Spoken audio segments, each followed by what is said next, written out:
Welcome back, Gridiron fans, to another exhilarating episode of USFL Week in Review. We've got quite a show for you today as we recap the USFL Championship game, sit down with Mike Mitchell, our USFL insider, to discuss the season highs and lows, and take a glimpse into the future of the USFL in Canton, maybe some expansion stuff. So get ready, strap your helmets in, football fans, and let's start the journey right now.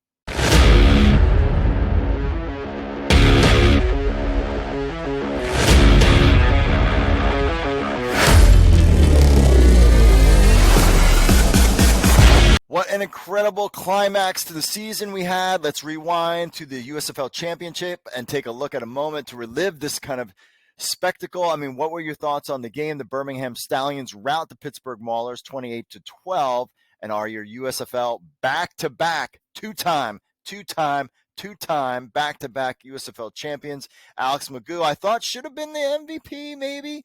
But he went 18 of 25, ended the day with a 72% completion rating, 243 yards, and it was highlighted by his 4 touchdown passes. And he also gained yards on the ground, but it was Deon Kane who was the Stallions wide receiver and was the beneficiary of his play. He had 70 yards and 3 touchdowns. He was your game MVP, and congratulations to him. As for the game, the first half, it was close, but man, the Pittsburgh Maulers needed to score a touchdown. The kicking game was on point for the Pittsburgh Maulers, and that's all they had. They could not get anything going on offense, kind of impact the ratings because the game wasn't as close and exciting as last year's game against the Philadelphia Stars and Birmingham Stallions. But overall, great season from the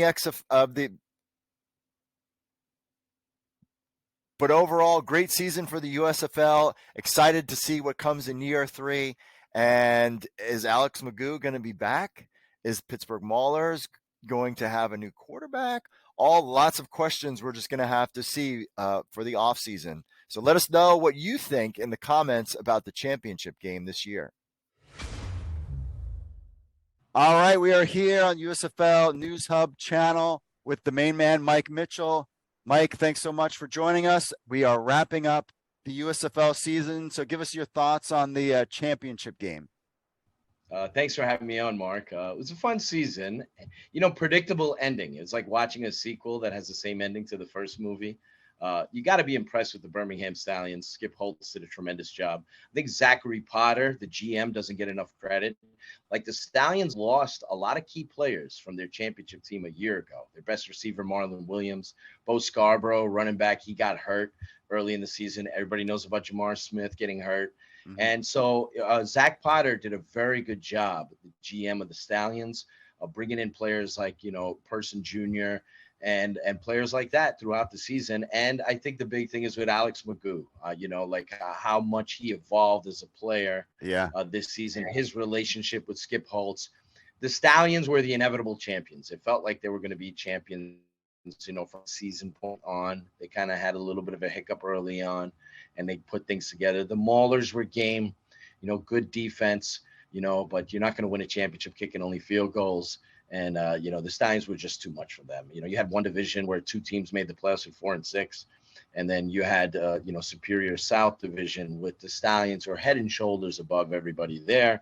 And so, it was an interesting game and an interesting USFL season. It was cool. The aspect of the second year, which we haven't really had in this space, It was cool to follow these teams, how they operated. Some of the teams that rested on their laurels from a year ago and had poor off seasons, like the New Jersey Generals, that they didn't have a good year 2 in the league. Mike Riley had a bad year. Winning only 3 games. They struggled. And some of the teams were able to maintain their quality. We saw the Stars fail to live up to expectations. They, for a stretch there, looked like maybe they would be a contender for the championship game, but then fell apart at the end of the season. So there were interesting elements to follow with all 8 of the USFL teams. We saw the revamped Maulers. Even though they only won 4 games, they were more respectable. It's hard not to be more respectable than they were the year before, but it was cool to see them make a run. And so, we had some improved aspects of the USFL, and some areas that still need improvement. So, but we're on to year 3, which is the most important thing, and it's great that we're in a space right now where there are 2 prominent uh, alternative non-NFL pro leagues in the states Yeah. that are actually moving on to other seasons. We'll see. Fingers crossed. Hopefully, this lasts as long as possible. Yeah. So speaking of some of the players, one of the things I tweeted during the championship game was like, hey, put Kyle Sloter on the Pittsburgh Maulers and maybe you have a different thing. So what about guys like Kyle Sloter? We got Ryan Willis was kind of a guy that people were excited about. Do you see like any of some of these guys moving around different parts of the different teams? I think the thing that we saw in the USFL this season is the benefit of a player being on the same team second year. So like maybe like a EJ Perry, if he returns to the league and he's with Michigan next year, he'll be even better than he was because he showed a lot at the end of the season there, even having a big game against the Maulers defense. So we saw with Magoo in Birmingham, how being in the same system for a second year was a benefit to him. Now, I And feel he like became a Magoo wasn't superstar. that good in the first year. He wasn't. Yeah, He and then had, all of a he sudden had I was like, three. what happened to this guy? But that's the benefit of like having they talked about this during the broadcast, and Joel Klatt, who does a tremendous job, talked about how Alex Magoo changed his diet in the off season, his training regimen, his practice regimen. So you can tell he looks like a different athlete out there. He was already a mobile quarterback to begin with. He changed his practice habits. It just goes to show you like the benefit of these leagues that you got a young quarterback like Magoo who was drafted into the NFL, spent time with the Seahawks, Texans, etc. And he's getting an opportunity to be in the same system for the second year, and he evolved as a player. Now that can happen for some of the other quarterbacks around the league. We saw with Cole Kelly, he's a fascinating guy with Memphis, big, tall drink of water, 6'7", 6'8", however you want to list him. Yeah. That was essentially his rookie season in the pros. So working with Todd Haley, I know Todd Haley has his fair amount of critics, but there's no question about his experience as an offensive coordinator on the pro level in the NFL, etc. So that's a benefit to somebody like Kelly. And so I think Kelly has upside. I think EJ Perry has upside. And that second year aspect is helpful. Now, you mentioned guys like Kyle Sloter and others. I don't know if they're going to find like Troy Williams for the Maulers. He was efficient all season long. They didn't ask him to do very much, didn't have a lot of experience. I think he did okay, all things considered. But the Maulers had, at the end of the day, they had, the least effective offense in the league, and they were heavily aided by a dominant defense and an excellent special teams that gave them terrific field position all season. Yeah. Isaiah Henney, some very good kick returners, right? Hopefully they get NFL opportunities, those guys. I'm a big fan of Henney's. So, there are quarterbacks like that. Who's to say that Troy Williams doesn't get better? But I think some of these guys, the Kyle Sloters and the Ryan Willis you mentioned, it's all about opportunity. They didn't really, Sloter didn't get a chance to play because obviously Magoo was great, and they didn't really dress him very much. A lot of USFL teams kind of played musical chairs with who was from week to week. Like Philadelphia would do this, the Stars. They would play Thompson one week so he can get an active paycheck, and then play Vad Lee the alternate week so he can get an active paycheck, and they would rotate who was behind Cookus with the Stars. So, I mean, it is what it is with that situation because you don't have any win bonuses. I believe the practice squad guy gets $1,500. So Kyle Sloter had weeks where he wasn't even dressed. They would dress Morton and what have you. Willis, same thing. But I think they need to continuously look towards younger quarterbacks with upside. And, it's part of the system. I think it's very important the system you're in, the coaching you're in. I think Magoo showed a lot to me. He evolved immensely. Yeah. That's what happens when quarterbacks get more playing time, when they're able to be in a system. That's a credit to Skip Holtz and that staff. But that shows you how, with the existence of this pro league of the USFL made Alex Magoo a better quarterback. Yeah. So speaking of the existence of the USFL, guys talking about Reuben Foster as a guy potentially getting Brandon Aubrey. Is there other names out there that we haven't seen officially really guys get signed with teams, but do you think they're going to hit that mark the same way they did last year, or you hearing any names that might be signed? I mean, the problem is there's another league that already kind of filled some of that spots. And sure. So what are your thoughts? I think as always the case with these leagues, people can check this out at xflnewshub.com. XFL 2020 had a lot of players that got opportunities in the NFL that year. I don't want to say it's numbering 70. I think I did a recently article about that. The USFL got 60 players who got an opportunity at some point during the 2022 season to sign on with an NFL team. There was only one player, two technically, that made the 53 at the beginning of the 2022 NFL season, Micah Abernathy, and of course, league MVP Cavante Turpin. 19 players ended up on NFL practice squads, 19 former USFL players. And then some of them got opportunities. A good number of them got opportunities to be elevated to the 53 or the active game day roster and what have you. So I do think the numbers game is important. You make a good point about the XFL being out there. I believe the number with the XFL right now is at 30. If I'm not mistaken, 30 XFL players have signed on with NFL teams, are currently on NFL offseason rosters after playing in the league. And I believe it's 108 or 110 XFL 2023 players have gotten workouts or tryouts. So it's hard to find your way in, but there's definitely a lot of talent in the USFL that deserve opportunities. We talked about, Reuben Foster and all that, Mark Thompson. I mentioned Isaiah Henney a little while ago. Alex Magoo, I think, is someone, if you look at it, who can definitely be a number 2 quarterback in the NFL, as far as I'm concerned. I think you need to pick the right spot. We've seen the situation with PJ Walker and Taylor Heineke. They picked the right situations for themselves, and they had connections there. And now they're going on to their 4th season in straight in the NFL after being part of the XFL in 2020. So when you look at it at that, somebody like an Alex Magoo or any player that's played in the USFL in 2023, it's all about where you end up. And I think when a quarterback, you need to see a path. We're seeing this with Nathan Rourke, who's a superstar in the CFLs with the Jacksonville Jaguars. You need to go to a team where you have a connection with the offensive staff, and That's where who you know. and who you know, and you have an opportunity to potentially, maybe Magoo could be on someone like the Ravens or the Giants or somewhere where there's an opening to maybe be the number 2 quarterback there. There are other teams as well, but I think he's definitely proven it. Thompson is an interesting running back for the Gamblers. He's had off the field issues. He had issues in college. We saw how dominant he was in the USFL this past season. Tremendous player, 14 rushing touchdowns, whatever absurd number it was. So he's always had elite tools. He deserves an opportunity. Brandon Aubrey, you mentioned. There's a lot of really good kickers in the USFL this season. A lot of guys who really had big time years. Luis Aguilar obviously tied the record for most field goals in a pro football game. He had 8. Derek Dillon is a player I've always been a big fan of. LSU, 4.2 speedster. He's been on NFL teams before. I think he's going to get another shot. I think a lot of times these guys who have special teams ability have a chance to stick. That's the thing with a lot of players in the XFL and USFL. If you're a starter at receiver and you star in the XFL or USFL, that's a good thing. But if you have a special teams background, you actually have an opportunity to last, because it's very difficult to make an NFL team as starting lineup, top 3 receivers, that kind of thing. If you don't cover kicks, if you don't return kicks, punts, etc.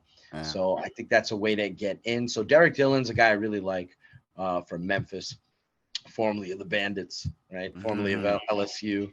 So there are a lot of good players in the USFL. I think a good number of them will get opportunities. NFL training camps are getting started at the end of the month. It's kind of tricky right now, because a lot of NFL teams are already at their 90-player roster limit. So there needs to be openings that are created for players to come on board, right? So you saw the Carolina Panthers sign, I believe it's 4 XFL players. They had to cut good players to get to there, right? Yeah. You see, like somebody who's interesting to me to Spring Pro Football League, like a Jacob Eason gets cut to make room for XFL guys coming in, right? So I think you'll see the same thing in the NFL. There are some standout players that definitely deserve a shot. I think the number doesn't surprise me. I saw this with the AAF too. You'll see 40, 50, 60 or more guys who throughout the NFL season that get opportunities to latch on to an NFL practice roster or make an NFL 53. The big thing though is how many of these guys actually make active rosters and how many people last. Like, I don't have the number in front of me. I can look it up. But I believe, if I'm not mistaken, there are still 19 XFL 2020 players still in the NFL. And then that's the PJ Walkers, the Taylor Heinekes, the Donald Parham Juniors, the Elijah Campbells, the Michael Dunns. List goes on and on. Scott Daly, Christian Kuntz. There's a bunch of them, Yeah. right? That are still in 4 years later. They're going into their fourth NFL season. So, can the players that make the NFL last? Can they stick? Right? Because a lot of guys get camp opportunities. A lot of guys get a cup of coffee on the practice squad. Can they actually stick? Can they stay there? So there are definitely players in the USFL that are worthy of being on NFL teams. A lot of guys on the Maulers defense deserve shots. So we'll see how it goes. But and I'm not surprised when these leagues have very good talent because less than 2% of all college football players make the National Football League. So that means over 98% of college football players don't play in the NFL. So there's a lot of quality football players, and the existence of the XFL and the USFL, is great. It's great for the players. They have an opportunity to either continue their pro careers like a Reuben Foster or start their pro careers. So it's really cool. Over under 30. What do you think? You think it's gonna be over 30 players that sign? Or you think it's definitely it should be over based on watching USFL teams this year. I'll say under for the moment, just because the opportunities need to come up. I definitely think that opening. There are a few teams in the NFL that are 88. I study this like a maniac. There are a few teams that are at 88 players on their roster. But a lot of them are at 90. So, like I said, in order for that openings to be created, and you'll create openings. If you like a Derek Dillon, if you like a Thompson, if you like a Magoo, unfortunately, you'll get rid of somebody. Yeah. And there'll be injuries. Training camps start at the end of the month. There are a couple of teams like the Jets are starting, I believe, 21st, 22nd of July. Some teams are starting on the 25th. So, and then you'll see injuries happens all the time. Like you see guys tearing their ACLs and OTAs. The Jets had a very good player in Chuck Clark, who got injured. A player they acquired from the Ravens. Yeah. So, that's the kind of thing that happened. Unfortunate. That's part of the game, right? It's a numbers game. It's difficult, and sometimes you need a player to get hurt or cut just for you to get an opportunity. And the ironic thing is, when I see the players who are cut, I think to myself, hey, that player would be pretty good in the USFL or the XFL. I see a Jacob Eason or somebody cut to make room for an XFL player, and I'm like, hey, this guy would be interesting in the XFL. So it's fascinating how that works. Yeah, it'll be really interesting to see an XFL guy get cut, and then for a USFL guy to get picked up in his place. I'll let the fanboys go crazy on that one. All right, so we're gonna do. We could have XFL and USFL players play together. What if Alex Magoo's throwing passes to, I don't know, just throw out a name like a Hakeem Butler or Darius Shepard or whatever. They could be shining. Cool. I remember it was funny watching it, like in the offseason. The Ben DiNucci had a very good preseason for the Cowboys, and obviously ended up with the Dragons and all that. But it was fun. He was connecting with players like Brandon Smith, who made the Defenders and just recently signed with the Cardinals. So it's like we could see a little bit of that. We could see some.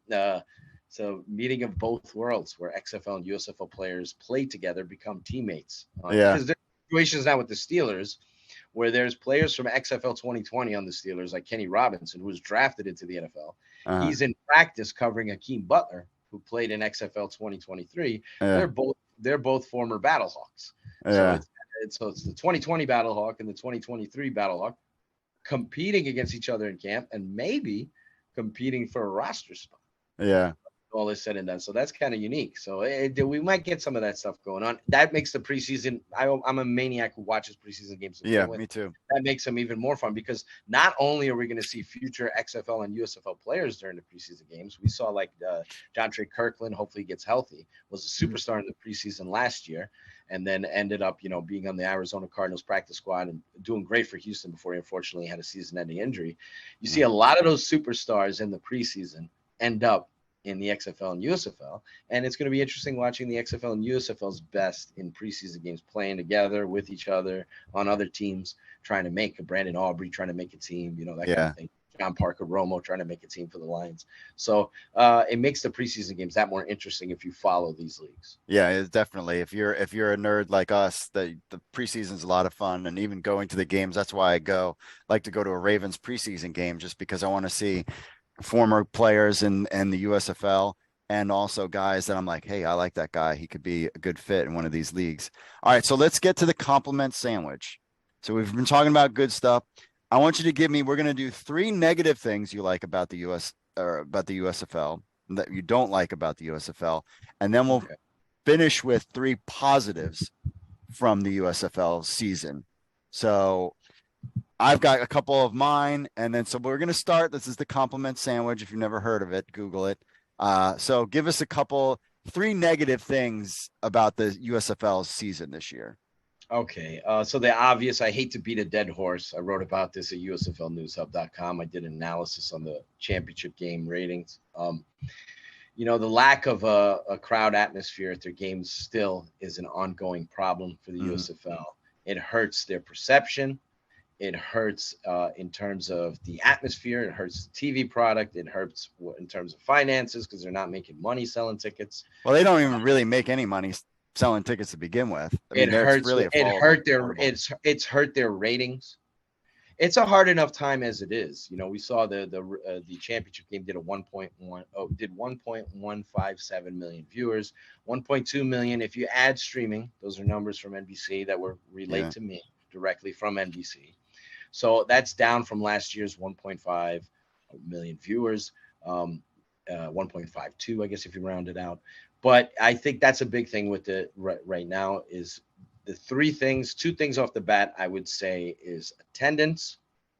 It's not through effort. The USFL tries. They have fan-friendly ticket prices. Fans can get in for free. Kids can get in for free. They have very affordable pricing for families. They really try to put people in the stands. They try. They promote it. They try heavily. But it hasn't worked out. And a big reason it doesn't work out, it ties into the TV product suffering because of it, the atmosphere, is that these teams are not in their markets, right? So people hate it. The USFL loyalists hate when you bring it up, right? When you knock the hub concept, because the reason why the league is able to go to a year 3, the ironic thing is because of the fact that they have a financially smart model to avoid going overboard with expenses, and that's losing $60 million the first year. Well, they could lose. See, that's the thing. We saw Edward Hartman, who worked for the USFL as a top executive there. He commented on that. He thought the number that the XFL lost was surprising. Surprising that's a lot. Surprising and not in 60 million is not a huge loss. That's what his reaction was. 60 million is peanuts.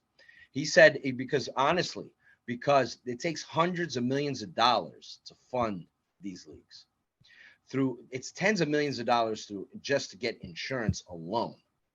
So that just before you even step on the field, before you even sell a ticket. So he thought, and if you go back and people check out his tweet, I retweeted it. I know it's been a few weeks now. He thought that number would be in hundreds of millions, not only 60 million. Anybody who's tracked these, because anybody who's tracked these pro football leagues knows how expensive they are to run. And if you sit down and do the numbers, it's ridiculous. If you just do player payroll, if you got 800 employees, you're running a startup company, right? Yeah. I know they cut down on travel expenses. I know they curtail. Now, there was a time where the XFL was going to have only a hub in Arlington with all 8 teams, which I contend. Thank God they shifted from that. I understand they would have saved more money, but that would have been a disaster if the Defenders played in Arlington. If St. Louis the Battlehawks didn't come back to St. Louis, it would have been a disaster. Yeah. And so that would have been awful. It would have made I was about to use a curse word, but it would have made it would have made the XFL 2023 season even worse. Yeah.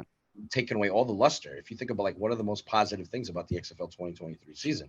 St. Louis, DC, right? Yeah. So, I mean, there's no ifs, ands, or buts about that. So imagine if those teams didn't play there. You think St. Louis would have cared? But anyway, so that's the problem. Therein lies the problem for the USFL. So they have a financial model, which is cost cutting, and it's getting them to a year 3. But by the same token, it's what's limiting their potential to attract a better audience. I've spoken with people inside NBC, inside the USFL, inside Fox. I was surprised that Moose admitted it last week that they were disappointed with their ratings. They expected to do a whole lot better this year. Their ratings are down from a year ago.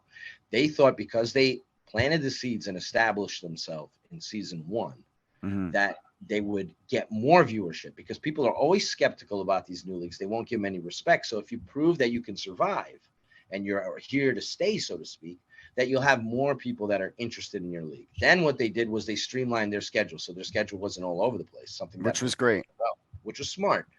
They streamlined it. Then what they also did is they increased the number of over-the-air network games. The XFL had whatever it was, 8 ABC games. Yeah. USFL had 26.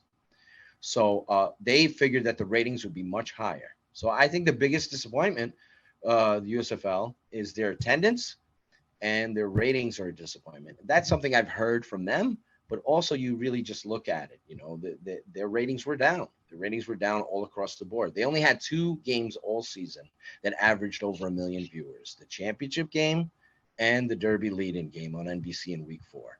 Those are the only 2. The XFL, I believe, had 5 or 6. 5 of them. They had a 6 game on cable, which did over 1 million viewers.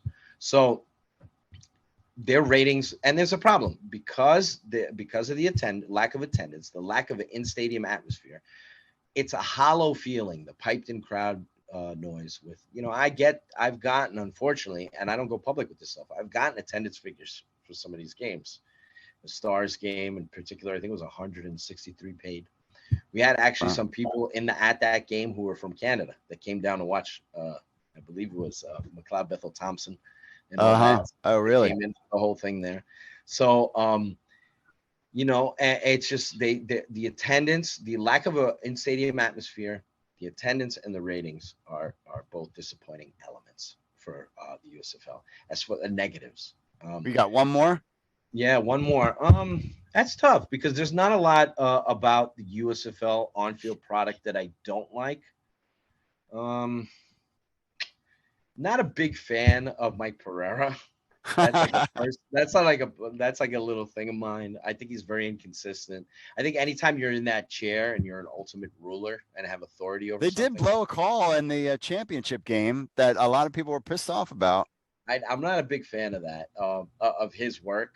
Uh-huh. Maybe Dean Blandino, who made his, as far as I'm concerned, had a few moments that were questionable as well. Uh-huh. Maybe Dean's a little bit more likable. I don't know. But Mike Pereira, I wasn't a big fan of some of the stuff that went on there. I still think the USFL roster sizes are small. I understand that's a budgetary thing too. They only have 40 active players. They have 10 players on the practice squad. I still don't like that. I think more players need to get active pay. I think the coaching staffs need more players on their active roster on game day. I think I mentioned earlier, there's like a musical chairs thing they do sometimes with the backup quarterback, just so guys, which is cool, just so guys can get active pay. The Generals did that with Dakota Prukop and back and forth with Kyle Laletta and all that as a backup quarterback, trying to get these guys, pay extra paychecks, active pay money, that kind of thing. I think that's it's much better than it was in USFL 2022 when they started out with, I think it was like 38 players or whatever, and then they expanded that. I think they should have more players active on game days. I think it would help in terms of overall depth and the quality of play, and it would it would help coaches. It's not a detriment to the overall product, but you should, in this day and age, you should have more than 40 players on the active roster. So if I'm not going Mike Pereira, I would still say I would like them to dress more active players. Gotcha. During games. I think that affects games in the fourth quarter, especially during the summertime. You see defenses dying out there. You see players dying out there. Oh, especially, yeah. Yeah, you see that because you don't have any depth behind players. So you don't have the depth behind a certain position. So you see guys like that are like dying, and then some teams run out of gas by the end of the season. So maybe it's just me watching all the North games multiple times, watching Generals games. But I did notice a lot of shaky play late in games, especially up front. And I think I want players to get paid more. So I think they should be more. There should be 45, but at least stretch it. I think they're moving forward. I think they're expanding it a little bit to 42 next season, if I'm not mistaken. I have to double check that. But in a perfect world, you'd have more than 40 players on your active roster. Yeah. So for the negative part, I mean, I think the time of the year was something that you just brought up. I kind of agree with that because not only is the schedule when it comes to the NFL and players getting on rosters, the temperature, and it's hot out. And that's, the part of I don't like about the XFL is that, especially because it's in February, it's the climate, whatever you want to call about that, but it wasn't that bad this year, but it was still cold and rainy to go to a game. It's going to affect things. Also, if it's super hot out, it's going to affect the play and it'll affect attendance, because if it's like 90 degrees out, I don't know, but people are used to doing that for baseball games, so maybe it doesn't matter. So I think the time of the year, the one thing you talked about was the crowd, and this is kind of like a positive and negative. So the crowd, the difference is the XFL had, a team, and they've gotten rid of a lot of the people that were kind of the PR teams. So the USFL has, each hub had its own PR team, and they kind of outsourced that, which I think was a good idea, because you're just saying, hey, you're working on the season, and once the season's over, we don't need you anymore unless we're doing season tickets. So I kind of like that approach, because you're using local, I mean, you're not hiring local things, but you're using local people. That's a positive. Negatives, I don't live in those markets, so I don't know what they've done, what they actually did to help generate ticket sales. So I'm kind of like a mix when it comes to that. Will say, as a kind of positive when it comes back to the crowds, I did started hearing that places like Michigan and Memphis were starting to get like identity, and the crowds were starting to kind of connect, and like things started to percolate. Canton, there was stuff with Moose Johnston talking about, maybe Canton would have its own team. I mean, Canton's a good spot. I love Canton, Ohio. Should have had their own team. And I agree with you quickly. Memphis and Michigan, you plant seeds, you're going to have problems. You're going to have issues with attendance. You're going to have a hard time trying to attract, but at least you're in the market. Yeah. And it takes time to build that fan base. It takes time to get people to trust that you're going to be around and last. Lord knows Memphis has gone through this in the past with these leagues. So same thing with Birmingham. They have an awesome team right now. So hopefully more fans come out for the Stallions. But that's the Stallions should be sold out. Good. Right. That should be sold out. Birmingham should be sold out. And again, credit to him. Moose Johnston, beginning of the year, came out and said he was disappointed with the Stallions' attendance. He thought we spent a whole year in Birmingham. Yeah. We have a championship team. Yeah. They're awesome. They have, I love great their players. I love characters. their brand. I love their brand. I love their colors. I think they're cool as hell. I think Skip Holtz has done a tremendous job. That team should have, if any of the teams, I know it was part of the desire of the USFL's group to sell these teams to owners. If any of the teams should have an owner, the Stallions should, you would figure, but that market, that market should be so much stronger. Yeah.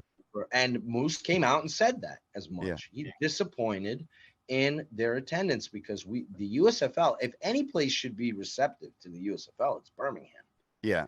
You can't have only 10,000 fans at a game. That's great for USFL for this iteration of the USFL standards. Yeah. If you actually get 10,000 fans, that's paid or otherwise, because of some free tickets go out. It doesn't matter. If you actually get 10,000 fans, that's great when there are games where 300, 400, 178, fans in the stands. So I think planting the seeds, you started to see a little bit. It wasn't huge. Yeah. You started to see, by comparison, it looked great. It was nice to see Michigan. They finally won a home game at the end of the year. They made the playoffs, and E.J. Perry played well, off the street. That was a nice pickup. Yeah. It was nice, but you're going to have because these markets, it takes time. We saw that in the XFL. Like, not all those markets is great, but but fans showed up. You had legit, 7,000, 8,000, 9,000. I know that doesn't sound great to a lot of people, but it's not easy when you have a new team in these markets and you have the history of these leagues where you don't know. Why would you? It's hard to actually make that investment leap of faith and go, I'm getting season tickets for these leagues until they prove themselves. So it was good. That is a positive. I'm sorry, I jumped on all over you. That's all right. But that is a positive that Memphis and Michigan started to show a little bit of fruits from their labor. A little bit. Yeah. And so another negative for me is, and I see this with a lot of inside the bubble talk between Moose and I've heard Mike Pereira kind of talk about, the drone and the production and all this other stuff. Guys, no fans care about the stupid production, what kind of graphics you have, all that stuff. Like, no one cares about that stuff. And I hear that on both sides. Both sides do this. Mm-hmm. Sure. So here's a disclaimer. No one cares. I don't care if you have a drone flying around, which was annoying the first year. It was a little bit tolerable the second year. No one cares if there's a drone or not, is not going to make them come to the stadium, like you were saying, and watch the game. That's all insider talk. That's because y'all work in the media business and you think that's important, and it's not. Right. It is I not think important. I think the commentary teams are important, and Yeah, it then looks they were sleek. good. The USFL, there's no doubt when people tune in, the USFL package looks sleek. You know, you're And looking at that's what Fox Moose NBC. said. He was like, hey, we have a great package. I don't understand. Because you're in the inside of the bubble. And in the outside of the bubble, we don't care about how great Right. your And package you is. also, it's more about you know, I'm not saying there isn't substance to the USFL because I'm not trying to be detrimental to coaches and the players. But once you get past the cute graphics and packages, which are cool, they're nice, Fox's state of the art, NBC, etc. Once you get past that, if the game itself has piped in crowd noise and doesn't feel like an actual contest where people care, Yeah. it hurts it when you look at the stands and see nobody there. It hurts it when guys are trying to celebrate interceptions with the crowd and there's nobody in the crowd. Yeah. You know, it's like there's their nature to like play up to the home crowd, you know, and then there's nobody there. It hurt. That's what it is. It's hurt the TV product. I understand why they're doing it. We know this. We talked about this. I reported this when they were doing TSL. I reported what their 3-year plan is. So I'm not surprised that they're going to have a third season. This was what the financial model allowed for them. But I do think that, their failure to recognize, they think I'm a huge fan of Joe Klatt. I know some people were upset at him because he's so hard on the coaches. I think he's tremendous. I love Joe Klatt. I think he's a brilliant guy. I watch the games and I do listen to the commentators, and some of the guys, I don't want to be insulting towards any of the other commentators there. You know, there's a couple of guys that are still not that great Little on green. the USFL side, right? Same thing with the XFL, right? There's a few guys, but guys like a guy like Joe Klatt is as good as it gets. So, like, yes, when you have a commentator like that who knows his football and can break down games and break down coaching decisions, legitimately knows these players from college football, etc. Yeah, that's a plus, right? But that's not enough. Yeah. When the mainstream in the football crowd checks out the game, oh, nice package. This looks great. This looks pretty. As soon as they start watching the game and nobody cares about the outcome of the games, there's no energy from the crowd. There's no natural sports league feel to it. Yeah. It doesn't feel authentic. It's hollow. Unfortunately, they turn it off. They've seen enough. So you got the hardcores. You got me. I'll watch it. I'll watch it if they play in a parking lot. Yeah. But to enhance the TV stuff you're bringing up is a good point, because they figured Moose works with Fox. He's a commentator himself. He's working on TV himself. He thinks it's important. And he thinks, and it's part of helps, but it's part of it. Absolutely. You want to have, look, I'm going to get into like 7 different tangents here, but like AEW's out there and a lot of wrestling promotions that have, tried to come up as an alternative to the WWE. They've had like poor lighting and they've had a horrible production, and it's made the product look bad. AEW, I'm sure it has its critics. There's a lot of stuff maybe you don't like about that product, but their production itself is very nice. So it's like the lighting and the production and how it looks. Very important. That's important part of it. But once you get past that, what you present product wise, and this is not a knock on the football players, it doesn't feel like a genuine all the time. It doesn't feel like a genuine, fully fledged pro sports league because they don't have And I have heard from former USFL players that played in the XFL that one of the big reasons why they didn't go back was the schedule and the lack of fans. So that also hurts you getting football players. And I know people hate harping on this stuff, but I hope that we get to a point where it's like year 7 of the USFL and they go, remember those first couple of years? That was crazy. Which is understandable. I think everybody wants it now. Right. But I hope we get to year 7 and we go, man, that was kind of crazy that none of the teams didn't play in their markets. But thank goodness they survived and made it. And look how awesome the Maulers are accepted in Pittsburgh. So here's how you have to. Here's my advice to any league when it comes to, and I learned this from covering all these leagues, is really kind of connect with the influencers. Those are the people that go on TikTok and go on Instagram and they're making videos, and then the other people are seeing it. I couldn't tell you, going my experiences with the other league and going to events, and how many influencers were out there, and they're giving you free advertisements and stuff. So please, USFL, one of my critiques is give me some pictures to use. After games and stuff, like I have no pictures to use. I have nothing that I like. Give us the tools. The purpose of USFL News, all these sites, CFL News Hub, all of them. We are not here to bag on any of these leagues because that's stupid. And that is really, to me, is an old, he's going to get on a rant now. That is an old business model. That is old fart television. That is ESPN and your Skip Bayless crap garbage, your Fox News and MSNBC. That business model, that's not what we do.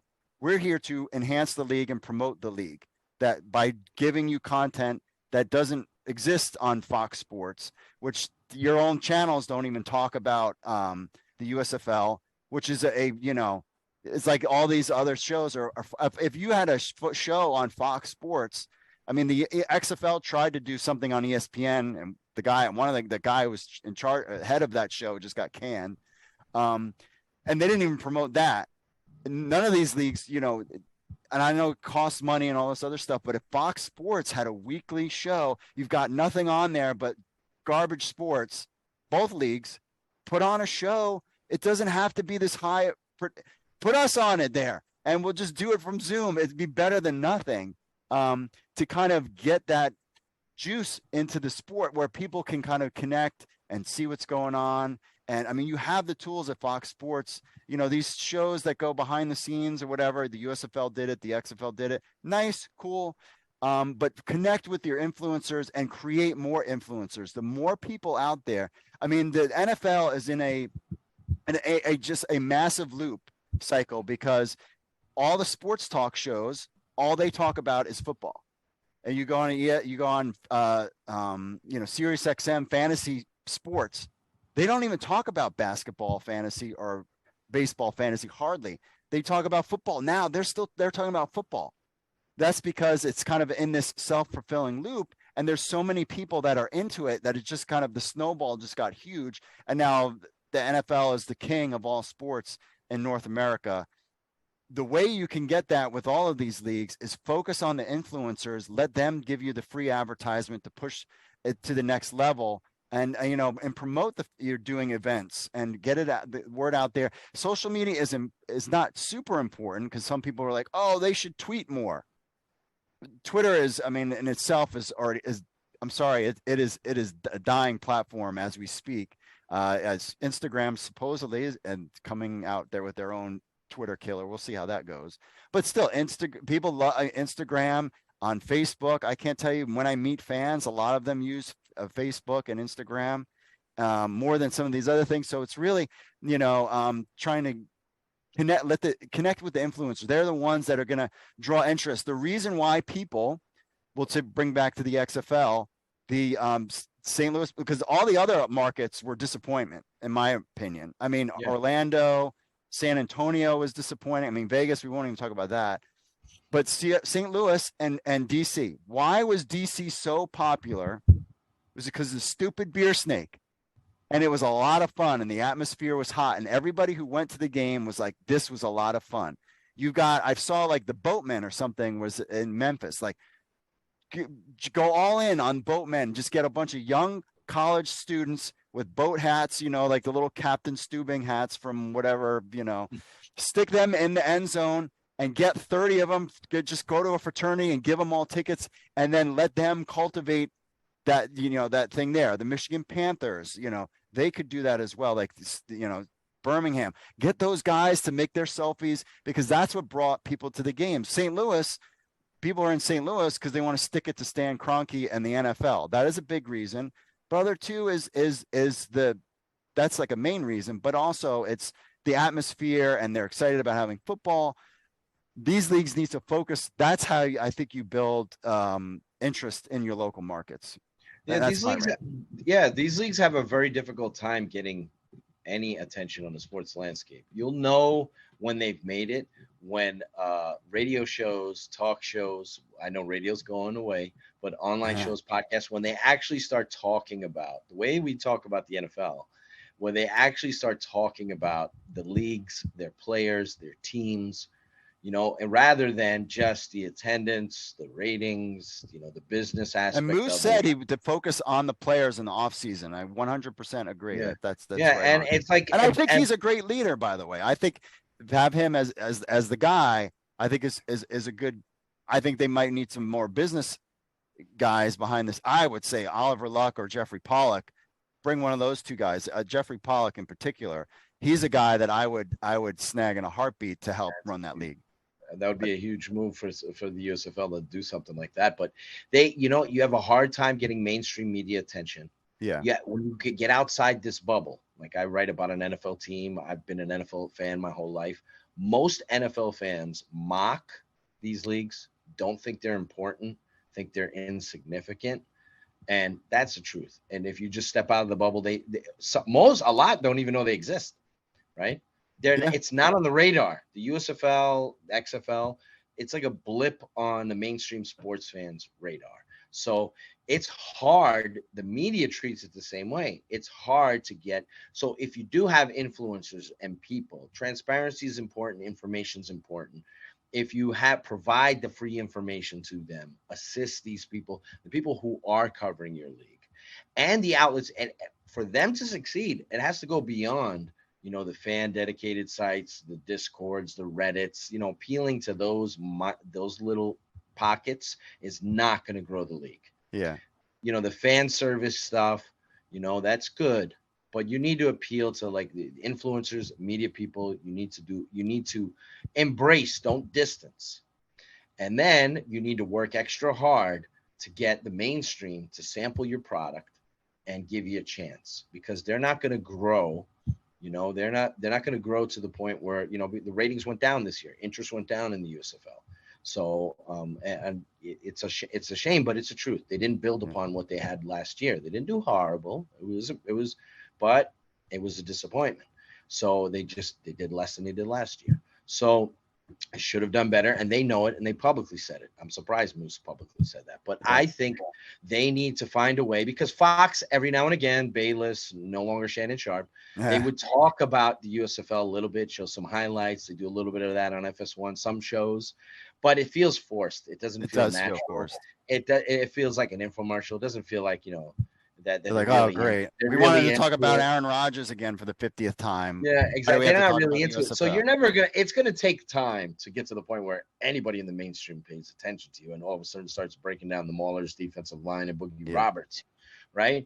But you'll know these leagues have made it when that happens. When people start, they need to get into markets. The USFL needs to get into markets, and then they need to embrace the people who do cover their leagues within those markets. They need to get them information. They need to get them out there. They need to go the extra mile to reach out. They need to appeal to the mainstream media. They need to go the extra mile to pull in, rope in people. Get a Peter King to come out, a Rich Samini to come out, whoever it is. Get these people to come out and at least sample your game and write about it. Yeah, you got to do what you got to do, because otherwise their audience, we saw it this year, the audience is limited for these leagues. They have a cap on their viewership. They haven't been and having two opposing leagues does not help. It doesn't help. And there's a cap on it. The XFL did 1.43 million viewers for their championship game on ABC in prime time. The USFL did 1.1 million viewers, 1.157 million viewers on NBC in prime time. The leagues really, there's a cap on their viewership. They're unless you're going to have to appeal to more than the hardcores. Yeah. Hardcores, the Reddits, the Discords, all that stuff is good, but they need to find a way. Both leagues need to find a way to try to rope in the mainstream sports fan, the football fan, because that's what the most disappointing part of the USFL championship game, because you thought, like last year, that you'd get some extra viewers who haven't been paying attention during the season to watch the game and try it out. And so I know there was a lot of hope in last year. The league ended on such a high note, they had a very good game, Stars Stallions. And the game might have been a reason why the ratings went down too. Right. Because... And it definitely was. It definitely was. It wasn't a 40-0 type game, but you never got the sense that the Maulers we're going to find a way to make that game competitive. You know, they were Yeah. trying to sneak into the game late, but you know, field goals, they're not going to cut it. Yeah. So it's just the way it worked. They ended up losing by 16 and all that. So the game wasn't exciting as last year. Yeah. That was a great game. First People one. will bring up the markets, but the USFL doesn't do very well in their markets. Nobody in Pittsburgh cares about the Maulers. Mm-hmm. I'm sorry. That right now I've been denied the market ratings. Last year I was able to post them, but the Philadelphia didn't care about the Stars. New Jersey doesn't care about the Generals. You have decent viewership in the Birmingham market locally. You know, Memphis did okay this year. Michigan did okay, although Michigan has, they didn't draw very well. They got a little bit better towards the end of the season. That market's not completely receptive to the league. Maybe that'll change over time. Yeah. I was a huge fan of the Panthers franchise in the 80s. So we'll see how that goes. But yeah, there are certain aspects that these leagues just miss on. They miss on the fantasy element, the gambling element. Gambling is huge. They don't understand. They really do not. When you're a smaller league, see, the thing is with the NFL, it's a 32-team league. So you have 32 markets and then some that watch. I watch Cardinals games. I watch every team in the NFL. I watch the Ravens. I watch all of them. In a smaller league with only 8 teams, you only get those specific markets that have interest. And if you're not in the markets, those markets don't have interest in your games. So you'll get some fans from a market in Pittsburgh to watch. Not really. So Pittsburgh and New Jersey playing in Canton. If you're going to be in Canton, Ohio, you should have had an Ohio team. Yeah. So, I have a feeling that's going to happen, but yeah, giving the Maulers, it's a shame. Giving the Maulers a new paint job is not going to lead to ticket sales in Ohio. People from Pittsburgh, I'm not saying it's a civil war between Pittsburgh and Ohio, but Steelers fans hate Browns fans. Yeah. I'm sorry. They're not big.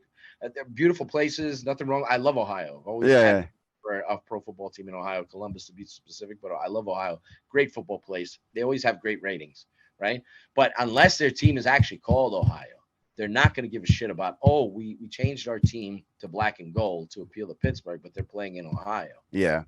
The Ohio locally is not going to embrace a Pittsburgh team playing in their market, and Pittsburgh fans are not going to embrace the Pittsburgh team playing in the Ohio market. So that's just, I don't want to say, like if you're gonna have a hub in Ohio, have an Ohio team. Yeah. So we'll see what kind of progress they show. Unfortunately, they've been trying to drum up investment money for a long time now, and they've been trying to see if they can sell off these franchises to respective owners. But I don't know if anybody's interested. The first year was kind of an infomercial to accomplish that. Yeah. They've gotten some nice deals with Michigan and Memphis. They need to put these teams in their markets. The league won't see the promised land or have a chance to thrive. The odds are already against these leagues succeeding because you got to convince the general public to respect them and give them a chance. That's hard, uphill battle. But they need to eventually go into markets. If you're going to have the Generals, could you imagine if the Generals, people want to talk about New York Guardians not being a success or what have you, even though they average 15,000 fans per game. 15,000 fans per game is like 15 USFL games, right? So that's basically that. But the Guardians had the highest ratings in the XFL. So the highest rated XFL game in 2020, over 3 million viewers, was on a Sunday afternoon. That's the highest rated non-NFL game since the original XFL in 2000. Oh, wow. So that was for the Tampa Bay Vipers and the New York Guardians in week 1. That was an interesting game there on Fox. So but yeah, if you're going to have a Generals team, you got to be in the tri-state area to get stick them in Rutgers University. Yeah, like it's going to be hard to convince those snobs too, who are, love the Jets and the Giants and all that. But at least if you plant seeds in that market, more people will watch. Yeah. The Guardians I was at those games. The Guardians had great crowds. I mean, it was like 20 below zero and snowing, and they said maybe 15,000 doesn't sound great to people, but that would have been like the highest average in the USFL this past season, and it would have been like second or third, maybe third in the XFL this past season if they had 15,000 fans. They didn't have that in Orlando, Vegas games, so or even San Antonio, I guess. So I mean, it is what it is. But I think the football aspect, I guess we'll get to the positives because we're harping on the negative. I like the football. I like the coaching. And then I like that they planted seeds in Memphis and Michigan. If we're going to make that like a Cliff Notes version, I like those aspects. I never have an issue with the football. I think the football was good. I like the talent they got. Some of the teams do a good job in the offseason, like the Generals. Some of these teams need to be more progressive during the offseason and and actually add new players, add good players. So I like what Michigan did. They got like Breland Speaks. I like what the Maulers got. Reuben Foster, that improved their team, right? Yeah. So they need a lot of these. It's not easy convincing these guys, players that are on the fence to join these leagues, but the teams need to do a better job. The GMs that are in place of USFL teams need to do a better job of replenishing the roster in the offseason. But I do think that the football was good. I like the coaching. I think I mentioned that I like Joe Klatt. I like the seeds that were planted in Memphis and Michigan. I think they can grow over time. Yeah. And USFL needs to do that with their other markets. Pick a lane and stay in it. Like you're going to be Ohio, have an Ohio team there. If you have plans for the Generals to be in the tri-state area, make it happen. Yeah. Right. Or cut bait. Same thing with the Maulers. Same thing with, the Breakers should be in New Orleans by now. Right. So like figure out a way, get them in Louisiana somewhere. Look, the Cowboys don't play in Dallas. Just anywhere in Louisiana. Just get them in there and call them the New Orleans. At least you're in the general vicinity. So, so that's better than playing in Houston or Birmingham or what have you. The Gamblers too, get them in their market, get them a Rice Stadium, whatever. Just get these teams in their markets. They have to figure the USFL. I understand the cost-effective plan to keep the survival going, but at some point they got to start thriving. I think it's okay for year 3, and I'll get to my 3 positives. I think playing in 4 hubs versus 1 has been a positive. I think they should stick with the 4 because you have to figure out what works. Once those 4 markets are strong, then that's something that you can sell to other areas. So it'd be very difficult.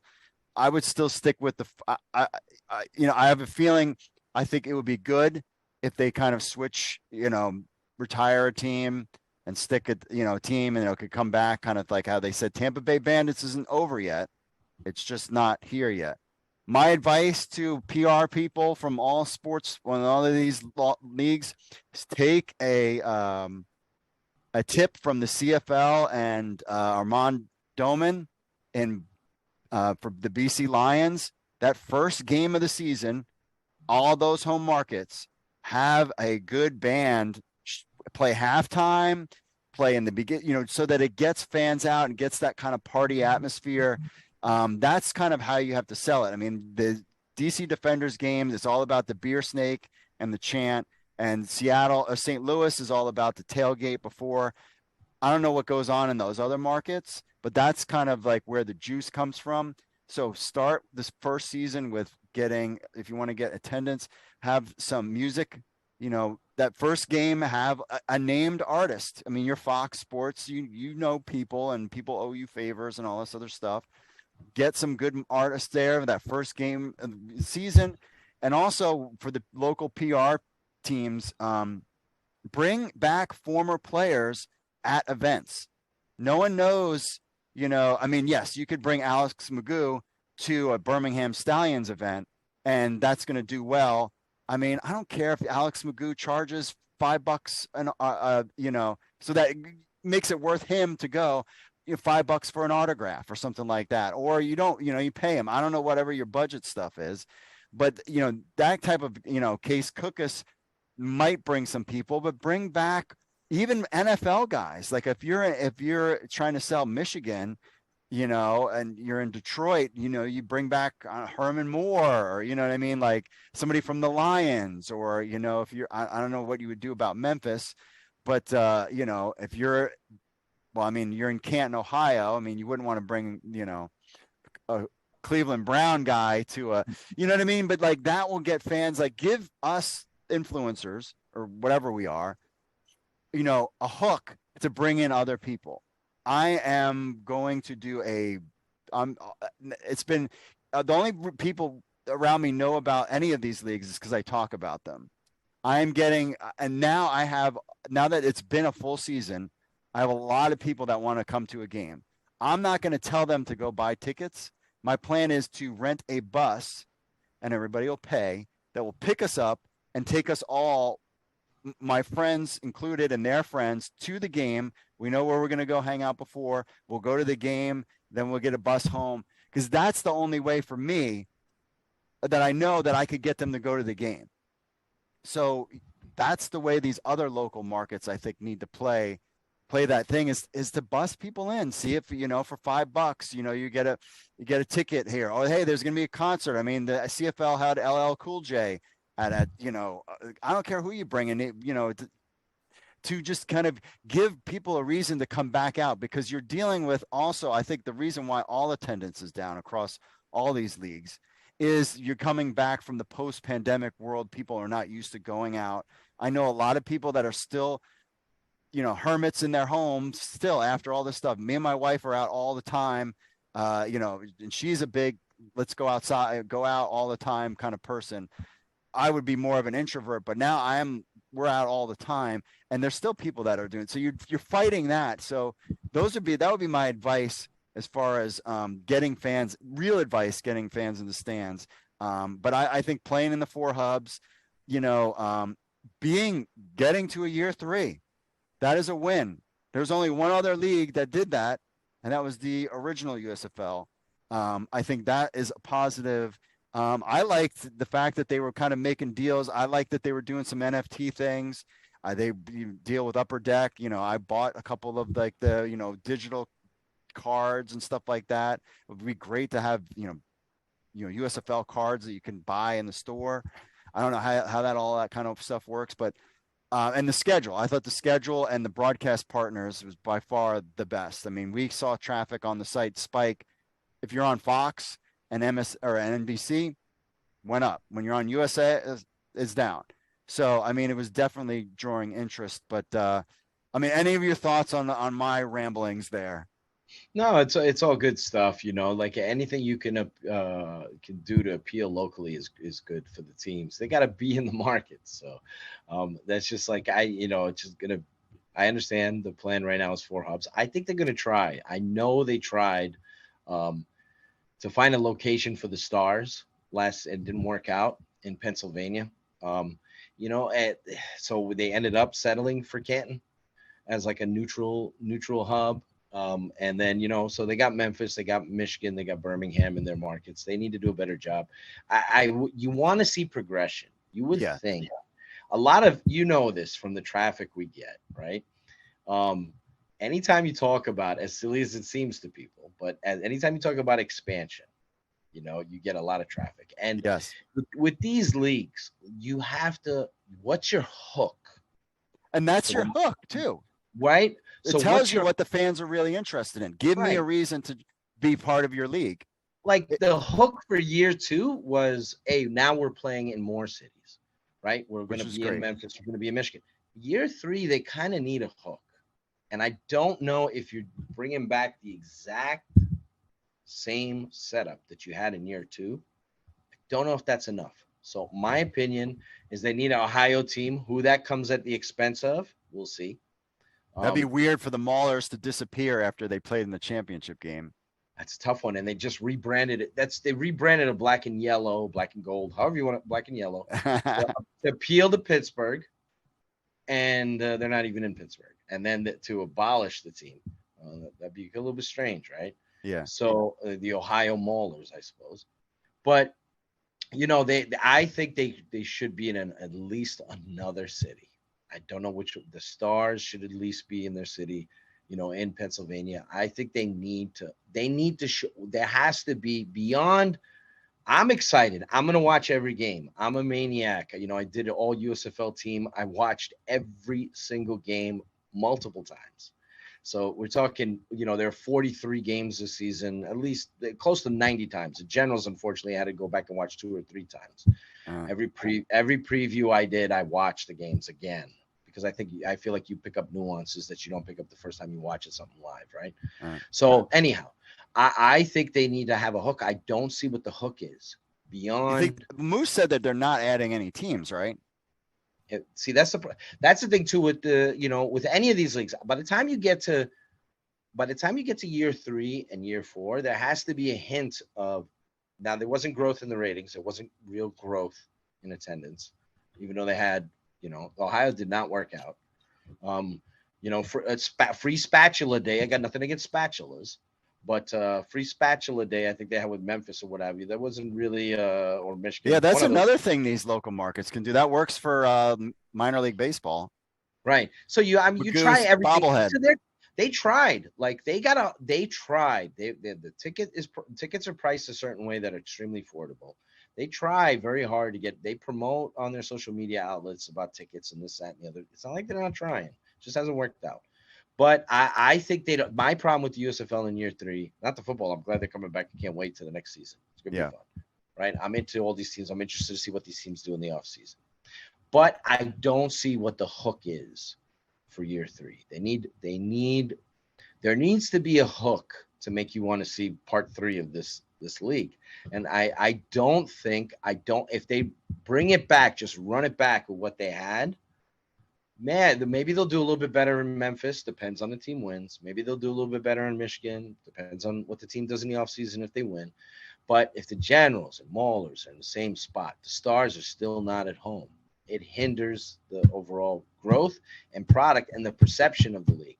Year 3, people go, wow, the Stars are still not playing in Philly. So people feel so. I think that's a detriment to the league that they don't have no choice. They hired investment firms to get investors to invest in the league. They're trying to make deals for the league, but they're being financially responsible. But at some point, I think Fox has got to, you get what you put in. So I think at some point, Fox needs to make some exceptions here if they're okay. And I know they're not okay with the ratings and the attendance. But you said you talked to some insiders. I've talked to people within the league. And that's why like I said, I'm surprised that Moose came out and said that they were disappointed early in the season, disappointed with their attendance in Birmingham. Not even talking about the hubs in Birmingham, the market where they should do the best. And then when Moose came out to Sports Business Journal, and I know people took it as a dig against the XFL. Quite frankly, I did an article on the site where I felt the USFL would have better ratings than the XFL. Why? It's simple math. Fox and NBC. 26 over-the-air network games versus whatever it was, 8 for the XFL. So they should have a better ratings average. Games in prime time on network, you should do better. So we see the difference between cable and network every week. Even ESPN, I'm telling you, it's not a home run just because it's on ESPN. It's not a home run just because it's on ESPN. And they had a couple of games on ESPN, one that did over 1 million viewers. They had games that did 900,000 viewers on ESPN. That's awesome. That's a great cable number. Yeah. But that's not over-the-air network television, right? Yeah. So that's why the XFL had 5 games on ABC, and they only had, I believe it was 1 game in prime time, and that was the championship game.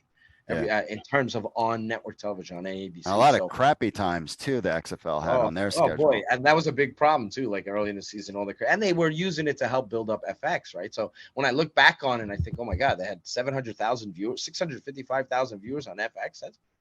That's really good. If you had 650, because when you look at it, USFL had a game on Fox, the 521,000 viewers, right?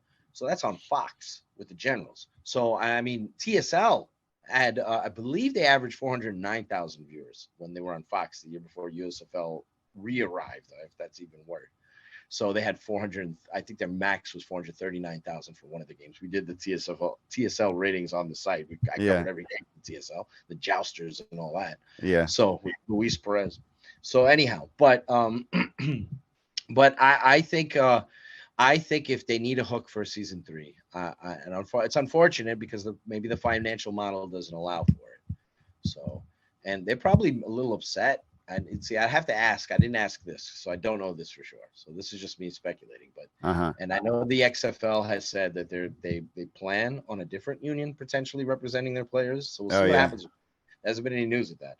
They got to be a little upset that the other league doesn't have a union. And they don't have to, do all that. The thing is with the XFL is they already treat their players really well. So they have everything covered already for their players. So the USFL needed a union because they didn't have housing coverage and meal coverage and all that kind of stuff. So the USFL players were more motivated to get a union going. But maybe USFL management's not happy that the XFL doesn't have that. Perhaps the XFL will. But I think Fox needs to really consider moving these teams into their markets or changing the teams, the teams that are floundering in the ratings market-wise, the teams that don't have, at least having a promise of going into a specific market, whether that, they have a bunch of trademarks. Yeah. Maybe have a team, maybe a team's playing in the hub, but they're called the Oakland Invaders. And the The promise is that they'll be in Oakland in season 4. Yeah. Right? So like you need a hook. You need a hook. And it's the same thing with it's the same thing with the other league on the side of the fence. Like, it's not necessarily great that Vegas is coming back in year 2. So, and a lot of XFL fans, a lot of people, I hate to say this, there's people who are in Vegas and like the team. But a lot of XFL fans are kind of hoping that Vegas, goes Moves away. to San Diego. Yeah. Yeah, right. We'll see how that goes. But in terms of the USFL, there's a lot of interesting. It's great that we're having this discussion. My interest is in the league thriving and succeeding and lasting. Yeah. Right. And I think it's good for business for us. Yeah, it's good for me. This is my lifelong thing. I've been rooting for this to actually work for so long. I fully go into these things knowing that it could be dead at any moment, and that after a few years it could go away. I think these leagues have a chance to thrive. Like, that's how crazy I am. Like, they not only survive, they could thrive. They just have to make the right moves. Transparency. They got to lean into fantasy and gambling. I think the USFL or the XFL, whoever the hell, somebody's got to figure out how to have fantasy on their site, have season-long fantasy on their site. Yeah. So they don't have to outsource this. I played USFL fantasy this year again.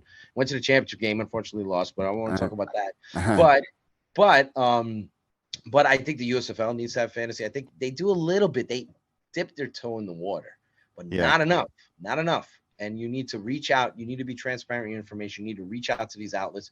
You need to put the work in. Like, you need to check your ego and reach out to media outlets and reach out to people and invite them to come. Yeah. Hustle, like Stephanie Rudnick hustled, yeah. right? Like, you need somebody in your PR team that's going to do that. Like, have that kind of put in the work like a Jeffrey Pollock did. You need people who are actually going to make those connections with media members and locally and do all that in order for the product to grow. Yeah. I would say there's to kind of wrap all this in a nice bow. I think for year 3, the USFL, I think, needs to kind of just sit back. They have the proper business model. I've always said, I feel like their business, like you were saying, their business model is good. It's the but it comes with this hindrance, but we could be laughing about this 7 years from now, 10 years from now. We might look back at this and say, God willing, we're all alive, we're all around. We might look back on this in 7 years or 5 years or whatever and go, wow, they had some pretty humble beginnings. The USFL. Yeah. But and that's the thing. It's not over yet. They made it. Like, look, and if you look at any league that has ever launched in the history of time, the NFL had humble beginnings. The AFL, which became the AFC and then merged and all that. Was the AFL, then became the AFC after the merger. They had humble beginnings. The NFL in the 90s had rough patches. So new leagues always have hardship. MLS has had hardships in the beginning. So perhaps in the future we'll look back on this and say, maybe we shouldn't have been complaining about it. They needed to do this to get to this, right? And so here they are. Hopefully that's the case. That's what I want. Yeah. Right. I just feel like they're not. When you're watching games, like the home team, the road team, that matters to me.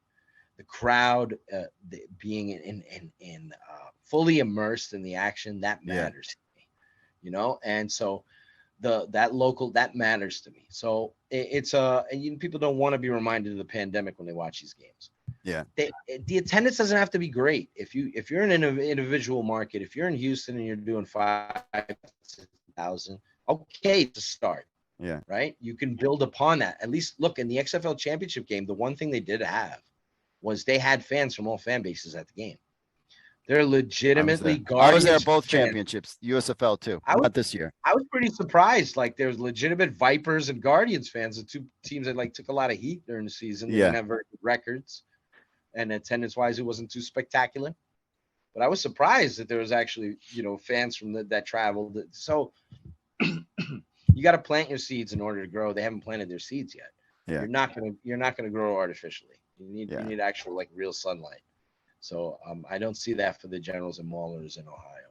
Yeah, I mean, if you're going to continue, and I think they should kind of stick with it for year 3, I would push all my chips into that gambling aspect, because you don't need to then worry about local markets and people watching and being turned off because they have fantasy teams, New Sub Fantasy, which was just written by myself, by the way.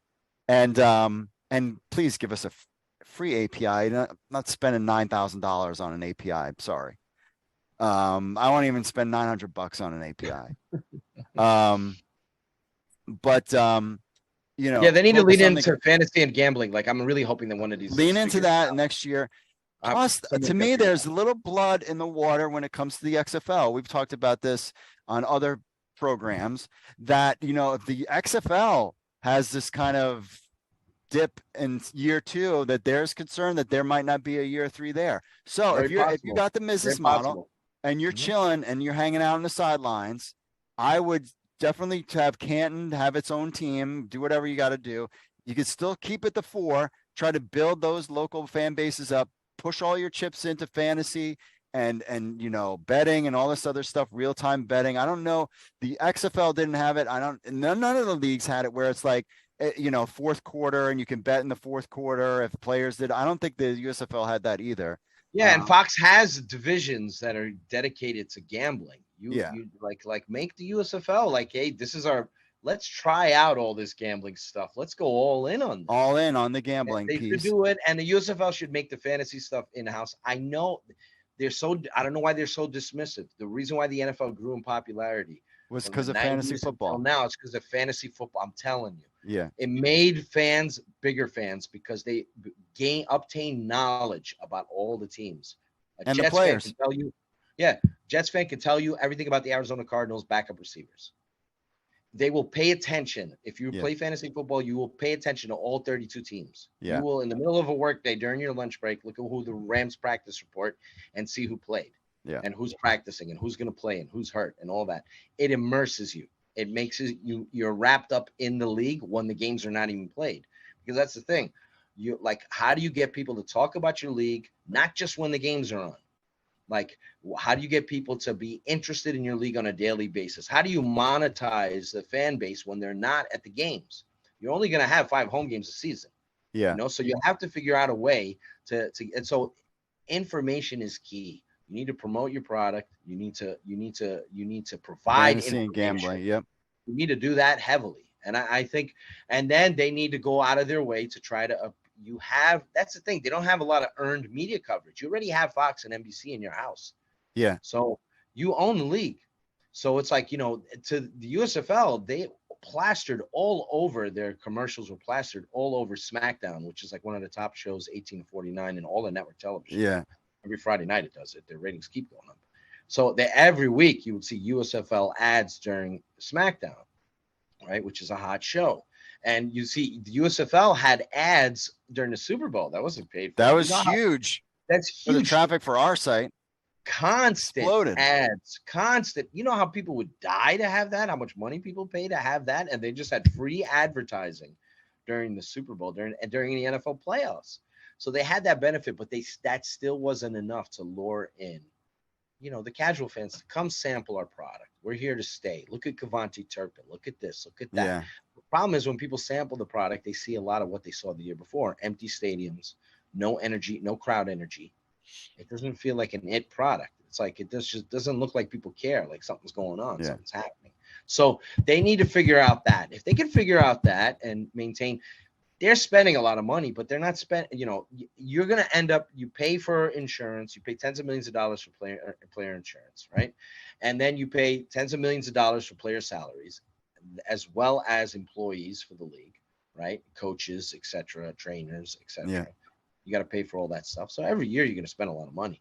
So, and Fox has ways of writing things off, and they have in-house deals that they can make. The XFL doesn't have that benefit. They're not owned by an actual network. They're partnership with ESPN. Yeah. They don't have that actual thing where you can say, hey, give us an ad here. We'll give you an ad here. We'll give you MLB for this. You come and, we'll do ads together on our MLB broadcast as well as. So they don't have that benefit to do that. So they have a lot of nice advantages there, but they need to take advantage of them. So we'll see. Maybe a year from now, the Stallions will be winning their 3rd straight championship. Which I think they probably will. My last part, and then we'll wrap this up, is what I would do, because you were saying, what's the hook? What's the hook for year 3? So I'm waiting to see how the XFL unfolds. I'm always thinking, if Jerry Cardinal says, I'm out, then the league is done. And it matters what he has said they're constituted, they have money for 2027. So But I still like you. I'm like kind of like, well, we'll see how year 2 goes, whether or not if the I XFL think year starts to 2 go. is key. I I think think the that year is 2 is the key for the that's XFL. it. They I might be think it, gone. They might be gone in a year. The I XFL could be done. If they don't, I think they're coming back for year 2. They have a contract till 2027. yeah But honestly, I think the USFL fell short this year in terms of ratings and attendance. It went down. They had almost 1.6 million viewers for the championship game. A year yeah later, only 1.1. The ratings were down on Fox. Ratings were down on NBC. Ratings were down all across the board. So attendance wasn't very good. If the XFL comes back next year, and and has I the think same they're going to have more games on ABC, so that'll help. yeah And they'll have a better schedule, hopefully. hopefully But, that'll help their ratings. But if they're down lower and the attendance in some markets doesn't improve, the novelty wears off sometimes. It's yeah, like, and then they've gotten rid of a lot of people too. So yeah. here's what I would So that basically, there's a chance the USFL could have this space all to themselves. right, and But, that's how you. but we'll see. But that's how you go into year 3. Your hook is that you say, hey, in year 4, we're adding 2 new teams, but we're not telling you who it is. Fans of wherever somehow force them to kind of drum up excitement for that particular, hey, we're going to expand to 2 teams. We're not going to let you know until the end of the season. And we're going to let you, at the championship game, we're going to announce the top 10 finalists to have an expansion team. That's free. And you could lie and you can be like, we already know the 2. We're just going to kind of tease this out all season long. Hey, we're bringing another team. That would just pump people up all season long. Well, hey, I might be getting a team in my neck of the woods, so I'm going to watch. And then that's how I got to say this. I know all the fans who comment, I get it in DMs. I get it in comments and articles. All the fans want, one of the things people point out is the potential of these leagues merging. Right. Uh-huh. And so I'm part of that. I don't know how realistic that is, but I would love it if these 2 leagues came to the table and merged. If for some crazy reason the XFL is not around in 2025, 2026, 2027, and the USFL still is, I would suggest to them do everything in your power to get the St. Louis Battlehawks trademark and all that, add them to your league. Do everything in your power to add the DC Defenders to your league. Yeah. Like those are 2 markets you can go into ready-made. I would love to see these 2 leagues come to the table because could you imagine if these 2 leagues had one even if it was just 12 teams, not 16, although 16 would be preferred. But if it was a 12-team league, right? And teams are in their markets, they pool their resources together, and this joint league together is on Fox, NBC, ABC, ESPN. Yeah. It would be really dope. Honestly, that would be really cool. That's a way of getting expansion, right? The hard thing is figuring out timeline schedules, who gets the profits here, who gets the profits there, who's spending money here, who's spending money there. So that part is hard, right? Like pooling resources and kind of figuring out those responsibilities. But I think that's what we need to see from these leagues. We need to get to year 3 and 4 where they're actually getting going. It's sad. It's kind of sad, messed up that USFL is not in their market. It's only 3 teams, whatever the hell. But we need to get to the point where there's expansion and there's new teams. There's new cities. There's signs of growth. Yeah, that's and I understand that these leagues want to build up their strengths, right? You want to continue to build up Birmingham and Memphis and Michigan, and you want to. You're not going to. I'm the Generals and the Maulers and the Star. I love the. It's hard for me to say because I'm a Generals fan, but I love the Stars' history and their logo and all that, even though they kind of look like McDonald's. But you're not going to get those. Are going to be failures. The Stars, the Maulers, the Generals are failures until they actually play in their markets. They don't mean anything. The Breaker, I hate to say this, they don't mean anything until they actually play in their cities. There's no connection there. Yeah. You're not going to, your ratings, if the USFL was in these markets, I think their ratings would be higher. So I think if they were, if the Generals were in the tri-state area, if the Stars were in Philly, if Pittsburgh, they would have ticket sales. I'm not guaranteeing they'll do average 12, 15, 20, but they'd actually have profits. They'd actually sell tickets. They would make money through the turnstile and selling merchandise more, et cetera, et cetera. They would have local media cover their teams. True. They would have better ratings. They would have better ratings if these teams were actually in their markets. That's a good Birmingham does well locally. They're the number 1 rated market. They were last year. They are this year. So they did well there, but and not as well as they should, but still that people in that pocket care about the league. They need, if the USFL would have better ratings. It's hard enough as it is getting ratings. They would have better ratings if they're in their actual markets. They would actually have those TV markets show interest in the league and watch. That would pick up ratings. Right now, nobody in Pittsburgh, like I said, nobody in Houston's going crazy about the gamblers. Yeah. So very few people are. So they Breakers need to be in New Orleans. It's a good brand. They've had nice teams. They need to be in their city, right? And you will need to have that natural. It'll feel like a real league when there's actually home and road games. It's like a big deal in other leagues. It's like, oh my God, the Jets got to go to New England or whatever. Or the Ravens got to go play Pittsburgh in Pittsburgh. That's a big deal. That's part of the storyline. Well, you can still keep the 4 hubs and just have them that just do what the XFL does and travel to their home games, to the home markets. They don't have to practice there. Right. Exactly. Just do the same thing. I think you have to, you're in Ohio anyway. You have the stadium. Have an Ohio team. You should have done that from Jump Street. Yeah. I said this when the USFL came out, and I know this is like a little bit of a, it's kind of nasty when it comes in terms of war, but I said when the USFL had the jump on the XFL rebooting that they should have announced their franchises as St. Louis and DC, San Antonio, because gamblers have never played a game in Houston. The Stars have never played a game in Philadelphia, this iteration, modern day USFL. So why not? New Orleans, you could call New Orleans the Himalaya Breakers. What difference does it make? They don't play in New Orleans anyway, so you might as well just call them the Himalaya. So they could have had I would have done that. I would have jumped on it and had a St. Louis team, had a DC team, just to get a jump on them, just to get those markets interested in your league. But if you're not playing in it, it doesn't matter. So it seems like we've been beating the hell out of that horse during this entire conversation. But I do think the USFL has a chance to expand and become more popular if they get to that point, phase. I do think there's a window there. I don't see it as limited as some people I speak with. I do think there's a chance for growth, and because a lot of people think this is just a niche audience and that it's never gonna work. To them, work means be popular. Yeah. Right. Not just exist. So there's a lot of people think it'll never work. I think there's a chance for this to work, but you just have to take the right steps. Yeah. All right. And I think it is safe to say that 2024 is really going to be the pivotal year for all of these leagues and whether or not they expand. If the XFL has this, there could be a Jerry call to Rupert Murdoch's son, Latchkin, or whatever his name is, Latkin Murdoch, being like, hey, let's talk. I feel like the USFL is like, hey, we're good. We're doing our thing. But, but if the XFL is moving up and the USFL is not seeing strong ticket sales there, I think after that season could be the turning point. If we're going to see something happen, I think it's going to be at the end of 2024, which makes it exciting for everybody to watch. Mike Mitchell, thanks again for being on the program. We went a little long, but there was a lot for us to talk about with the USFL. But again, it's been a fun season. I mean, more football is better. We are rooting for all of these leagues to succeed. Anybody who tells you otherwise is smoking crack. Thanks for all that you do, Mark, by the way. A lot of this is obviously out of your pockets, your business, and all that you do to cover leagues like the CFL, the USFL, the Indoor Football League, all this stuff. You got a wrestling background of covering all different kinds of promotions and all that. So it's in your blood to do that.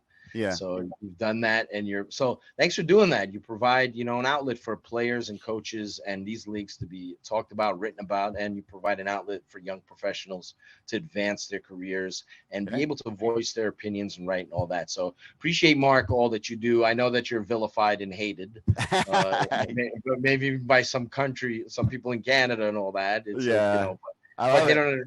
they don't understand that you put in. There are a lot of guys in this space that do what you're doing. You put in a lot of your finances and resources to give these leagues the best possible coverage that you can. Yeah. And there aren't, if you look around, there really aren't a lot of outlets that do that.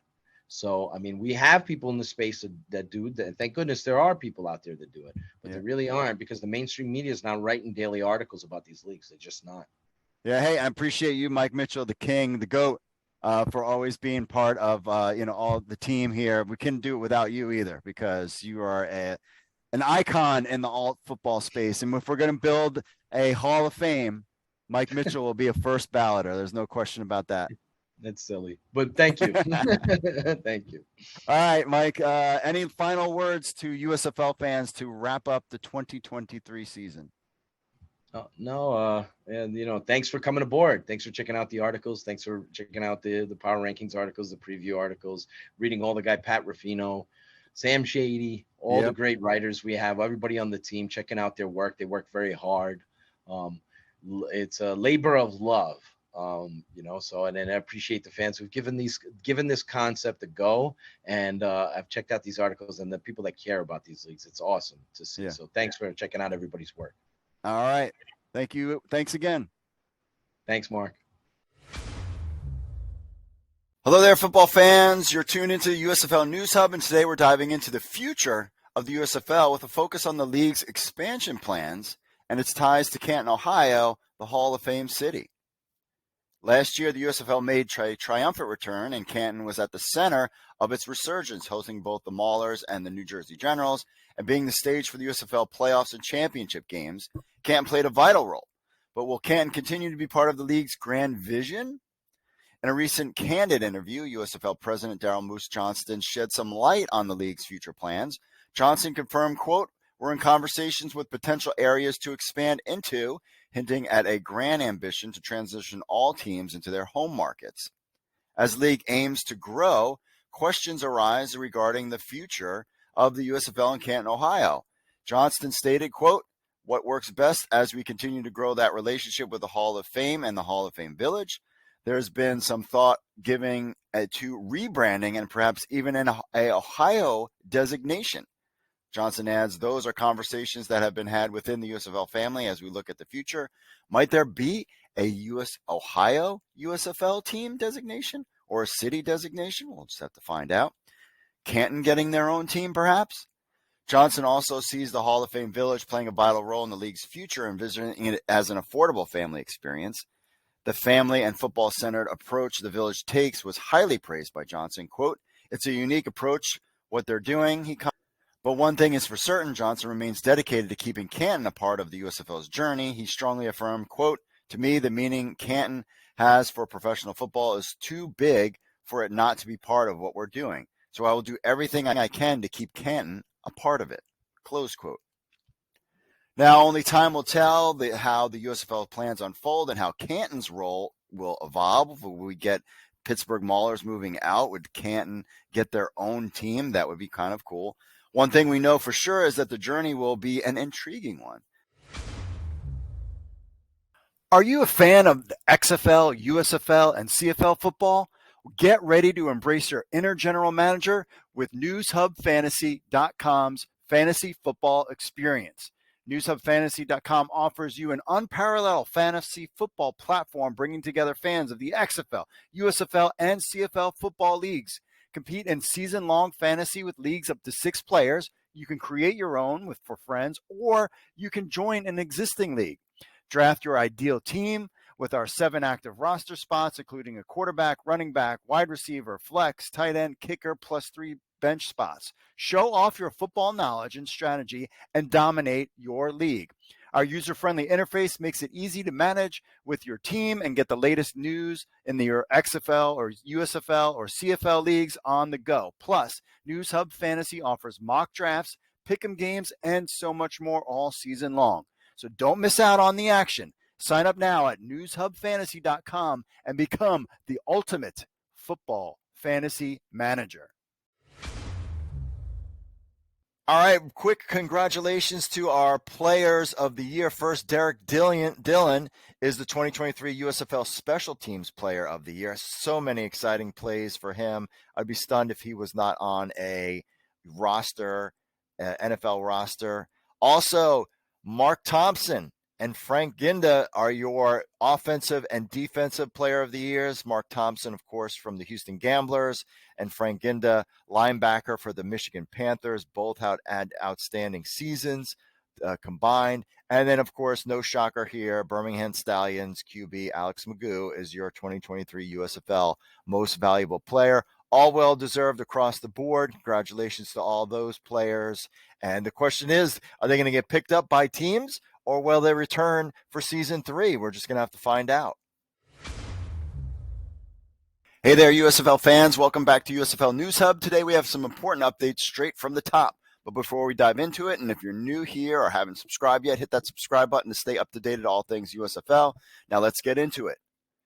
USFL President of Football Operations, Darrell Johnson, recently spoke out about a surprising dip in the league's second season TV viewership. Despite an impressive production value and on-air talent and advanced technology, the ratings have curiously fallen parallel to their competition. In fact, the USFL viewership across all games in 2023 dropped 16% from its debut season to 601,000 viewers, which is slightly lower than the XFL's first season. Johnson candidly stated, quote, "You put our game on television up against our competition. There is no competition. We are far superior. To me, to be on par with our competition from a rating standpoint in year 2, I'm still trying to figure it out. How did that happen?" Furthermore, Johnson discussed the challenges with team attendance for the USFL. The hub model has been difficult to manage with only 3 of the 8 teams playing in their home markets. Despite these challenges, Johnson remains committed to finding creative ways to address these concerns. But it's not all challenges for the USFL. The league has scored big with major sponsorships this season from companies like FedEx, Gatorade, Jersey Mike's, Mars, and Wendy's, just to name a few. Plus, the USFL now has its own playing cards produced by Upper Deck, which I own some. Looking forward, Johnson wants to keep teams and their players more visible during the offseason. Hello, football fans, and welcome to the USFL News Hub. If you've been eagerly awaiting news about the USFL's TV ratings for the 2023 championship game on NBC, then you've come to the right place. Our main man, Mike Mitchell, has shared all the crucial details. Let's get into it. The USFL's 2023 championship game saw the Birmingham Stallions repeat as league champions, defeating the Pittsburgh Maulers, my team, 28-12. First half was better than the second half. The telecast averaged 1.157 million viewers on NBC, marking the highest individual game rating since Week 4. However, compared to last year's title game, the viewership numbers were down significantly. According to NBC, the championship game averaged 1.2 million viewers across NBC, Peacock, and NBC Sports digital platforms. This year's viewership performance was notably lower than the USFL 2022 championship game, which I was at on Fox, between the Birmingham Stallions and Philadelphia Stars, which that was a very close game, which averaged 1.517 million viewers. Although the USFL has seen some impressive viewership numbers, this season presented a challenge in terms of viewership growth. Despite an increase in over-the-air network games, additional promotion across the 2 networks, and stabilized weekend time slots, the league didn't see the expected growth that they were hoped to. But we're not all about negatives here at USFL News Hub. On the brighter side, we can expect the USFL to be back for Season 3, and that in itself, my friends, is a victory in itself. However, for the league to have sustainable success, the USFL needs to find ways to connect with fans who have so far kind of ignored the product. This includes making the teams feel like they belong to the cities, something that seems to be lacking, but sort of was kind of picking up towards the end of the season. Mike Mitchell abruptly puts it when he says that the league's inability to shift from its low-cost hub concept and sell its teams to the fans and cities has held the league back. The USFL seems to like an incomplete product, and unless it becomes a traditional pro sports league with all teams in their actual markets, we might see the pattern of year 2 repeat in year 3. Despite all these challenges, we at USFL News Hub are excited about what's to come for the league and, of course, in Season 3. Stay tuned. There is definitely going to be more exciting news from the USFL along the way.